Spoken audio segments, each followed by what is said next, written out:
Hello student, welcome in this session. Now today we are going to see the question number 2 of exercise 1.7. आता question number जो second होता त्यामधला आपला 6 नंबरचं example चालू होतं. त्यामध्ये काय होतं की differentiate the following with respect to x. Okay, तर आपल्याला फंक्शन दिलेलं आहे cosec inverse of in bracket 1/4 cos cube 2x minus 3 cos 2x हे फंक्शन दिलेलं आहे. तर सगळ्यात पहिले आपण याला डिनोट करू की let y is equal to cosec inverse of in bracket 1/4 cos cube 2x minus 3 cos 2x. आता इथे आपल्याला दोन फॉर्म्युले माहित आहे, एक cos 2x चा आणि cos 3x चा. तर सॉरी cos sin 3x चा आणि cos 3x चा. तर sin 3x चा जो फॉर्म्युला आहे त्याला लिहितो आपण 3 sin x minus 4 sin cube x. Okay, हा फॉर्म्युला आहे sin 3x चा, 3 sin x minus 4 sin cube x. आणि जो cos 3x आहे त्याचा फॉर्म्युला आहे 4 cos cube x minus 3 cos x. आता जर कम्पेअर केलं तर हा जो डिनॉमिनेटर आहे 4 cos cube 2x minus 3 cos 2x हा cos 3x सारखा आहे, त्याचा आहे असं म्हणणार नाही आपण, कारण इथे अँगल x असते, तिथे अँगल आपल्याला ट्वाइस x दिलाय. तर पहिले काय करू, हा डिनॉमिनेटर फॉर्म मध्ये आहे तर आपण याचं रेसिप्रोकल करू. मग याचा जर रेसिप्रोकल केला तर कोसेकचाही आपल्याला रेसिप्रोकल करावं लागेल. तर तो येतो sine inverse in bracket 4 cos cube 2x minus 3 cos 2x. आता इथं x जागी अँगल कोणता दिलाय, ट्वाइस x. व्हॅल्यू कशाची आहे, cos 3x ची. म्हणजेच याला लिहिताना कसं लिहिता येणार, sine inverse of cos 3x जागी दिला आपल्याला 2x. म्हणजे काय होऊन राहिली ती value, sine inverse of cos of 3 2 jar 6x cos 3x 6x ची. आता बाहेर साइन इनवर्स आहे, इथे cos आहे, काय करावं लागेल, हा जो cos आहे त्याला साइन मध्ये कन्वर्ट करायचा आहे. म्हणजे यालाच लिहिता येते साइन π/2 मायनस 6x. आता साइन इनवर्स आणि साइन काय होणार, कॅन्सल. साइन इनवर्स आणि साइन कॅन्सल झालं, तिथे मिळणार π/2 मायनस 6x. आलं हे फंक्शन व्हायचं. नाव differentiate with respect to x. X ने डिफरन्शिएट केलं तर आपल्याला मिळेल dy/dx is equal to derivative of this π/2. तर π/2 कॉन्स्टंट टर्म आहे, डेरिव्हेटिव्ह येणार 0, मायनस 6 कॉन्स्टंट आहे, इंटू या एक्सचा जर डेरिव्हेटिव्ह काढला तर तो येतो 1. म्हणजे आपला आन्सर आला आहे मायनस 6. अशा प्रकारे हा question solve. Now next question आहे क्वेश्चन नंबर 7. तिथे घेऊ आपण की let y is equal to, त्याला डिनोट करून घेऊ. क्वेश्चन दिला आहे तुम्हाला tan inverse in bracket 1 plus cos x/3 upon sin x/3. आता बघा हा क्वेश्चन 1 प्लस cos x/3 आणि sin x/3. तर इथे आपल्याला जो फॉर्म्युला यूज करायचा आहे तो करायचा आहे cos 2x चा. तर मी ते सांगते सिम्पली. तर आपल्याला जो फॉर्म्युला काय आहे, cos 2x is equal to 2 cos square x minus 1. पण आपल्याला cos स्क्वेअरची टर्म दिलेली नाहीये, कॉसची आहे. हा मायनस 1 आपण या साईडने शिफ्ट करू, काय होईल 1 plus cos 2x is equal to 2 cos square x. म्हणजे इथं जर ट्वाइस अँगल असेल तर इथे त्याच्या हाफ होते, इथे अँगल घेताना काय होते, त्याच्या हाफ. मग जर आपल्याला इथं 1 प्लस cos x/3 दिलेला आहे, मग आपल्याला काय करावं लागेल, याच्या हाफ करावं लागेल, cos स्क्वेअर x/3/2. म्हणजे ते होते व्हॅल्यू 2 cos स्क्वेअर x/ हा 3 खाली येणार तर तो होते 3 2 जार 6. म्हणजे ती व्हॅल्यू आहे 2 cos स्क्वेअर x/6. ओके, म्हणजे हा जो 1 प्लस cos x/3 आहे त्यासाठी आपण काय व्हॅल्यू पुट करणार आहे, 2 cos स्क्वेअर x/6. कशावरून आली, तर इथे आपण cos 2x चा फॉर्म्युला यूज केला आहे त्यावर. आणि सेकंड जो आपल्याजवळ फॉर्म्युला आहे की sin 2x is equal to लिहितो आपण याला 2 sin x into cos x. मग आता जसं इथे ट्वाइस x आहे तिथे अँगल हाफ झाला. मग आता इथे देताना काय दिलं आहे, sin x/3 दिला आहे इज इक्वल टू 2 sin काय करावं लागेल, x/3 upon 2 into cos of x/3 upon 2. म्हणजेच होईल हे 2 sin x/6 into cos x/6. लक्षात, म्हणजे 1 प्लस cos x/6 ची व्हॅल्यू आपण काय पुट करणार आहे, 2 cos स्क्वेअर x/6. आणि जो sin x/3 आहे त्याला लिहिणार आहे 2 sin x/6 into cos x/6. पहा मग आपलं काय होणार टर्म, आपला क्वेश्चन आहे की y is equal to tan inverse of 1 plus cos x by 3 upon दिलेला आहे साइन एक्स बाय 3. काय करणार आहे आपण? नाव tan inverse of 1 plus cos x by 3 ची व्हॅल्यू होते 2 कॉस स्क्वेअर एक्स बाय 6 आणि याला लिहिता येते 2 sine x by 6 into cos x by 6. कशी आली हे मी सांगितलेलं आहे तुम्हाला.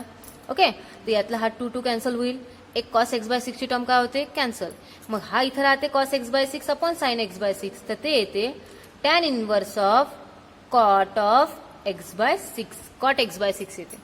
मग आता इथं टॅन इनव्हर्स आहे, इथं कॉट आहे. जर इथं टॅन इनव्हर्स आहे तिथं आपल्याला टॅनची टर्म पाहिजे. मग काय करावं लागेल? तर टॅन इनव्हर्स ऑफ टॅन याला लिहिता येते pi by 2 minus x by 6. Okay, म्हणजे tan of pi by 2 minus थिटाला लिहिता येते कॉट थिटा. तर तेच आपण आयडेंटिटी यूज केली आहे. टॅन इनव्हर्स आणि टॅन काय होईल? कॅन्सल. काय रिमेन राहते? पाय बाय 2 मायनस एक्स बाय 6. हे वायची व्हॅल्यू आहे. नाव differentiate with respect to x. एक्सनं जर डिफरन्शिएट केलं तर काय मिळणार? D y by d x is equal to pi by 2चा डेरिव्हेटिव्ह 0 मायनस एक्सचा डेरिव्हेटिव्ह येणार 1 अपॉन हा 6 कॉन्स्टंट, म्हणजे 1/6 कॉन्स्टंट आहे आणि एक्सचा डेरिव्हेटिव्ह घेतला तर तो 1 येते. तर आपला आन्सर आलेला आहे -1/6. अशा प्रकारे हा क्वेश्चन सॉल्व्ह होते. याच्यानंतरचा जो 8 नंबरचा क्वेश्चन दिलाय आपल्याला, तो 8 नंबरच्या क्वेश्चन मध्ये तेच म्हटलं आहे. काय दिलं आहे तुम्हाला? Cot inverse of sine 3x upon 1 plus cos 3x. इथे पण आपल्याला काय करायचे? जसं आपण 7 नंबरचं एक्झाम्पल सॉल्व्ह केलेलं आहे तशाच टाईपचा इथे फॉर्म्युला यूज करायचा आहे. जो साइन 2x घेतो ना आपण, की sign 2x is equal to घेतं 2 sine x into cos x. तर इथं साइन 2x च्या जागी काय दिलं आहे? 3x दिला आहे. तिकडे अँगल काय होत असते? हाफ होते, म्हणून लिहिलं जाईल 2 sign 3/2x into cos 3/2x किंवा 3x अपॉन 2 घ्या, तसं घेतलं तरी चालेल. आणि हे जे 1 प्लस कॉस 3x आहे, तर आपल्याजवळ फॉर्म्युला कोणता असतो? Cos 2x is equal to 2 cos square x minus 1. हा -1 इकडे शिफ्ट करा. 1 plus cos 2x is equal to 2 cos square x. Okay, इथं टॉईस एक्स असेल तर इथं अँगल त्याचा हाफ होतो. मग आता इथं काय दिलं आपल्याला? 1 प्लस कॉस 3x दिलेला आहे. तर इथे घेताना 2 कॉस स्क्वेअर 3x अपॉन काय घ्यायला लागेल? 2, म्हणजे दिलेल्या अँगलच्या हाफ. हे दोन व्हॅल्यू आपल्याला याच्यामध्ये पुट करायचे आहे, सिम्प्लिफाय करायचं आहे. अशा प्रकारे हे एक्झाम्पल सॉल्व्ह होईल. पुढचं एक्झाम्पल बघू. त्यानंतर जे नेक्स्ट 9th नंबरचं एक्झाम्पल आहे ते आहे tan inverse of cos of 7x upon 1 plus sine 7x. हे एक एक्झाम्पल आहे.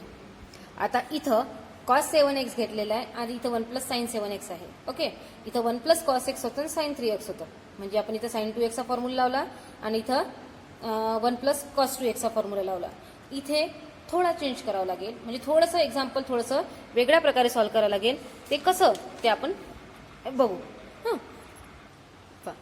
फर्स्ट ऑफ ऑल आपण फंक्शनला डिनोट करू की let y is equal to tan inverse of cos 7x upon 1 plus sine 7x. आता जसं वरते साइनचं फंक्शन असेल आणि खाली जर 1 प्लस कॉसचं असेल तर कसं सॉल्व्ह करायचं आपण हे बघितलेलं आहे. आता हे सॉल्व्ह करत असताना आपल्याला 1 प्लस साइन एक्सचं जे एक्सपान्शन करतो आणि कॉस 2x, तर आपल्याजवळ कॉस 2x चा एक फॉर्म्युला आहे, तो म्हणजे cos square x minus sine square x. हा फॉर्म्युला आपल्याला इथे यूज करायचा आहे. इथे पण सेम आहे, इथे टॉईस एक्स आहे, तर इथे अँगल काय झाला आहे? त्याचा हाफ झाला आहे. तर इथे हा फॉर्म्युला यूज करायचा आपल्याला. आणि सेकंड ऑफ ऑल जे 1 प्लस साइन एक्स असतं, 1 प्लस साइन एक्स म्हणजे जर 1 ची व्हॅल्यू जर ठेवतो म्हटलं तर इथे प्लस साइन एक्सला काय लिहितो आपण? 2 sine x by 2 into cos x by 2. मग जर इथं साइन एक्स बाय 2 आणि कॉस एक्स बाय 2 चं फंक्शन आहे तर 1 ही व्हॅल्यू आपल्याला लिहिता येते साइन स्क्वेअर एक्स बाय 2 आणि प्लस लास्टली घेते मी कॉस स्क्वेअर एक्स बाय 2. तर ही जी टर्म आहे हा परफेक्ट स्क्वेअर आहे. कशाचा? याला sine x by 2 plus cos x by 2 whole bracket square. किंवा पहिले कॉसची टर्म घेतली नंतर जर साइन घेतली तरीही चालते. मग आपल्याला काय करायचं आहे? इथं टॉईस एक्स आहे, तिथे अँगल हाफ झालेला आहे. इथे एक्स आहे तर इथे पण अँगल हाफ झालेला आहे. मग आपलं जे फंक्शन दिलेलं आहे की y is equal to tan inverse of cos 7x आहे. मग टॉईस एक्स जागी जर 7x असेल तिथे लिहिता येते cos square 7x upon 2 minus sine square 7x/2 आणि डिनॉमिनेटरमध्ये येईल, मी कॉस पहिले घेते, cos 7x/2 plus sine 7x/2 whole bracket square. आता जसं ए स्क्वेअर मायनस बी स्क्वेअरचे फॅक्टर पडतात तशीच आपल्याला हे फॅक्टर पाडावं लागतील. तर काय येणार आहे, tan inverse of first factor येणार cos 7x/2 minus sine 7x/2. Second bracket येणार cos 7x/2 plus sine 7x/2 आणि आपला डिनॉमिनेटर आहे cos 7x/2 plus sine 7x/2 whole bracket square. आता इथं काय होईल, cos 7x/2 plus sine 7x/2 हे कॉमन ब्रॅकेट आहे. ही कॉमन ब्रॅकेट जर कॅन्सल केली तर रिमेनिंग टर्म कोणती आपल्याजवळ, tan inverse of cos of 7x/2 minus sine 7x/2 upon इथं येईल cos 7x/2 plus sine 7x/2. अशा टाईपचा जर क्वेश्चन असेल तर अशा टाईपच्या क्वेश्चनमध्ये म्हणजे अशा फॉर्ममध्ये आल्यानंतर काय करायचं, जो कॉसची टर्म राहील कॉस 7x/2 नी न्यूमरेटर आणि डिनॉमिनेटर दोघांना पण डिव्हाइड करायचं. जर न्यूमरेटर आणि डिनॉमिनेटरला जर डिव्हाइड केलं तर आपल्याला याला लिहिता येतं कॉस अपॉन कॉस म्हणजे 1 होऊन जाईल, मायनस साइन अपॉन कॉस म्हणजे होतं टॅन 7x/2 अपॉन हे येईल 1 प्लस टॅन 7x/2. मागच्या वेळेस मी तुम्हाला सांगितलं हा सरळ सरळ तुम्हाला हा फॉर्म्युला म्हणून यूज करा, किंवा आपण काय केलं होतं, हा जो 1 आला होता तर जर इथं टॅन आला तर 1 ही व्हॅल्यू टॅनच्या कोणत्या अँगलची आहे, टॅन π/4. मग मायनस टॅन 7x/2 डिनॉमिनेटरमध्ये लिहितो आपण 1 प्लस याला 1 इंटू टॅन 7x घेतलं तर 1च्या साठी लिहिता येते टॅन π/4 इंटू टॅन 7x/2. हा एक फॉर्म्युला आहे आणि हा फॉर्म्युला आहे टॅन ऑफ ए मायनस बीचा. मग टॅन ऑफ एच्या जागी इथं टर्म आहे π/4, वरती मायनस आहे म्हणून मायनस, आणि सेकंड टर्म आहे याच्यामध्ये 7x/2 हे बी झाला. म्हणजे tan inverse of tan π/4 minus 7x/2. तर टॅन इनव्हर्स आणि टॅन काय होतं, कॅन्सल. ते जर कॅन्सल केलं तर रिमेनिंग टर्म आहे आपली π/4 मायनस 7x/2. हे वायची व्हॅल्यू आली. Now differentiate with respect to x. याला जर डिफरन्शिएट केलं तर आपल्याला काय मिळणार, याचा डेरिव्हेटिव्ह मिळते. काय मिळेल की dy/dx is equal to π/4 constant term आहे, डेरिव्हेटिव्ह 0 येते, मायनस 7/2 कॉन्स्टंट आहे इंटू डेरिव्हेटिव्ह ऑफ x येतो 1. म्हणजे आन्सर येऊन राहिलं आपलं मायनस 7/2. अशा प्रकारे हा क्वेश्चन नंबर 9 सॉल्व्ह केला जाते. नेक्स्ट आहे क्वेश्चन नंबर 10. हा जो क्वेश्चन नंबर 10 आहे, या क्वेश्चन नंबर 10 मध्ये म्हटलं आहे, आपण याला घेऊ की let y is equal to tan inverse of root मध्ये टर्म दिली आहे तुम्हाला, root 1 plus cos x upon 1 minus cos x. आता इथे फॉर्म्युला अप्लाय करत असताना 1 प्लस कॉस एक्स किंवा 1 मायनस कॉस एक्स, तर इथं सरळ सरळ काय करायचं, जो डिनॉमिनेटर आहे आपलं त्या डिनॉमिनेटरचं रॅशनलायझेशन करायचं. डिनॉमिनेटरचं रॅशनलायझेशन करा किंवा मग न्यूमरेटरचं रॅशनलायझेशन करा. तर आपलं एम काय आहे, इथं जर टॅन इनव्हर्स आहे तर आज सुद्धा टॅनची टर्म आली पाहिजे. मग टॅनची टर्म आणण्यासाठी आपण काय करणार, इथं रूटमध्ये आहे, हे बघा न्यूमरेटरचं जर तुम्ही रॅशनलायझेशन करतो म्हटलं इथं 1 मायनस कॉस स्क्वेअर एक्स येईल आणि खाली 1 minus cos x whole bracket square येईल. सिम्प्लिफाय करायला प्रॉब्लेम जाईल. म्हणून आपण काय करू, न्यूमरेटर डिनॉमिनेटरचं नसून न्यूमरेटरचं रॅशनलायझेशन करू. ओके, काय येणार, हा जो रूट आहे root 1 plus cos x upon 1 minus cos x multiply by 1 plus cos x upon 1 plus cos x. म्हणजे डिनॉमिनेटरचं काय करून राहिलो आपण इथं, रॅशनलायझेशन करून राहिलो. काय येणार, tan inverse of in bracket root 1 plus cos x whole bracket काय येतं स्क्वेअर, आणि A minus B upon A plus बीचा जर फॉर्म्युला अप्लाय केला तर 1 मायनस कॉस स्क्वेअर एक्स. आणि आपल्याला माहित आहे 1 मायनस कॉस स्क्वेअर एक्सची व्हॅल्यू किती येते, 1 मायनस कॉस स्क्वेअर एक्सला लिहितो आपण साइन स्क्वेअर एक्स. मग आता इथं बघा डिनॉमिनेटरमध्ये साइन स्क्वेअर एक्स आला, मग आता वरती हे 1 प्लस कॉस एक्स हे राहूच देऊ आपण, होल ब्रॅकेट स्क्वेअर आहे, इथे स्क्वेअर आहे इथे स्क्वेअर आहे, आणि टर्म पूर्ण कशामध्ये आहे, रूटमध्ये आहे. तर स्क्वेअर आणि स्क्वेअर रूट काय होतील, कॅन्सल. ते जर कॅन्सल केले तर इथे होऊन राहिलं tan inverse 1 plus cos x upon sine x. आता 1 प्लस कॉस एक्सला काय घेतो आपण, मग अशीच आपण सॉल्व्ह केली अशी टर्म आल्यानंतर की tan inverse of 2 cos square x by 2 upon 2 sine x by 2 into cos x by 2. 2 आणि cos x by 2 cos x by 2 काय होते cancel. Then we get tan inverse of cos upon sine काय तर cot x by 2. इथं tan inverse आहे तर आतली term tan मध्ये आणायची आहे. त्यालाच लिहिता येते tan pi by 2 minus x by 2. Tan inverse आणि टॅन कॅन्सल झाल्यानंतर काय येणार, pi by 2 minus x by 2 ही वायची टर्म आली. Now differentiate with respect to x. We get dy by dx is equal to pi by 2 चा derivative 0 minus 1 bye 2 constant जर घेतलं तर x चा डेरिव्हेटिव्ह काय येतं 1, म्हणजे आपला आन्सर येतं मायनस 1 बाय 2. आता याच्यानंतरचा जो 10th नंबरचा क्वेश्चन दिलाय तुम्हाला, 10th मध्ये काय दिलं आहे, सॉरी क्वेश्चन नंबर 10th आहे, हा 9th होता. ओके नाही 11th नंबरचा क्वेश्चन आहे, तो आहे टॅन इनवर्स ऑफ, याच्यामध्ये दिला आहे cosec x plus cot x. आता जर y is equal to tan inverse cosec x plus cot x घेतला तर कोसेक म्हणजेच 1 अपॉन साइन एक्स.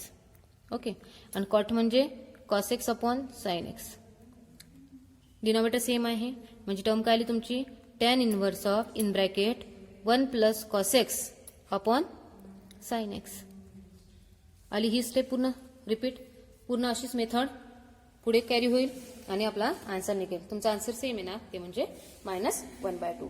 आता या जो क्वेश्चन नंबर 7 आहे यातला लास्ट क्वेश्चन आहे यातला क्वेश्चन नंबर 12, तो आहे cot inverse of in bracket root 1 plus sine 4x upon 3 plus another root 1 minus sine 4x upon 3 upon root 1 plus sine 4x upon 3 minus root 1 minus sine 4x upon 3. आता मी तुम्हाला मगाशी सांगितलं, सगळ्यात पहिले आपण याला डिनोट करू की let y is equal to this. Okay आपण मगाशी फॉर्म्युला पाहिला की जो 1 प्लस साइन एक्स असेल त्या 1 प्लस साइन एक्सला आपण काय करतो cos x plus sine x whole bracket square. जर इथं मायनस जर असेल तर इथे येणार cos x minus sine x whole bracket square. Okay तर आपल्याला हेच आयडेंटिटी इथं यूज करायची आहे. काय करणार मग की y is equal to cot inverse of ब्रॅकेटमध्ये घेणार root 1 plus sine 4x upon 3 आहे. मग इथं 4x अपॉन 3 घेताना काय लिहाल मग आपण की cos of 4x upon 3 plus sine of 4x upon 3 whole bracket square आलं. प्लस रूटमध्ये मायनस आहे, याला काय लिहिता येणार cos of 4x upon 3 minus sine of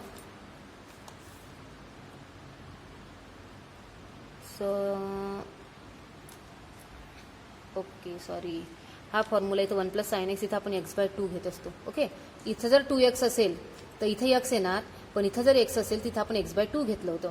म्हणजे तुम्हाला अँगल हाफ करावा लागेल. मग अँगल जर हाफ केला तर जो तुमचा काय आहे साइन 4x अपॉन 3 आहे तर 4x अपॉन 3चा हाफ म्हणजे परत त्याला 2 न डिवाइड करू तर 2 जर हा 4 येणार म्हणजे याला 2x अपॉन 3 लिहिता येते. म्हणजे काय येणार cos of 2x upon 3 plus sine 2x upon 3 whole bracket square आणि हा येईल cos 2x upon 3 minus sine 2x upon 3 whole bracket square upon denominator मधली टर्म येणार cos of 2x upon 3 plus sine 2x upon 3 whole bracket square minus root cos of 2x upon 3 minus sine 2x upon 3 whole bracket square.